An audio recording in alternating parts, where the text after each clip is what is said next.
Well, total disclosure, when we asked to interview you, we did not know that the Ocean Drive October edition was going to come out. So congrats on the cover boy. Thank you. How cool is that? It. You're on the cover down here in South Florida. It's really cool. Yeah. I got a lot of family roots down here. Obviously went to college here. Back here now, I live here full time. So it's really cool to have kind of a big hometown magazine and have a cover.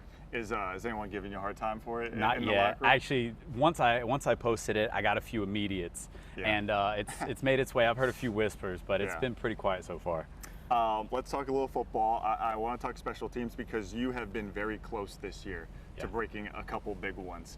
What's that like? Because obviously you've done it in the past. What's that like, busting out a punt return, a kick return, make it to the end zone? How does that flip momentum, flip a game around? Yeah, we always say special teams is a third part of the game, and for offense it's the first carry.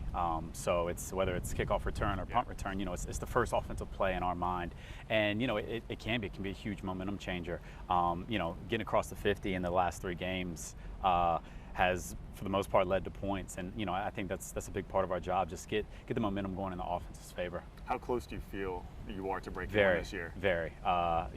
There's 2 that were probably 1 man away, or arm or 2 away. So we feel good about it, and these guys up front, they've done a great job.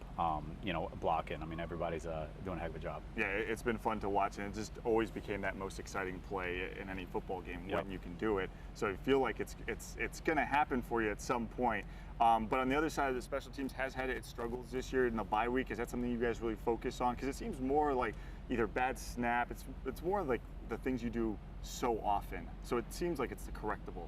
Yeah, no, absolutely. I mean, everything for the most part is correctable, and as it goes to, I guess, last game, it's one of those things where one thing can happen, and then you got to stop the bleeding. Right.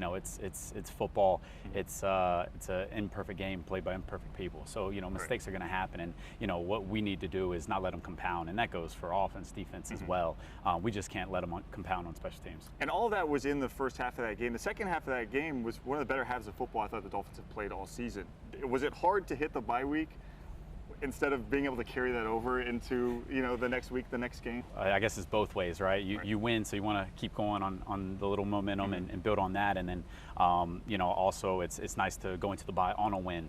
But at the end of the day, we prepared the same way. We watched the film the same way and kind of moved on the same way. Where's Tyler Huntley at right now? Because I watch him in the locker room. I see him talking to wide receivers. Yeah, I'm always watching his hands because he's always talking about routes and stuff in the locker room. From day 1 to now, it's been about a month since he's been here now. What's the biggest difference?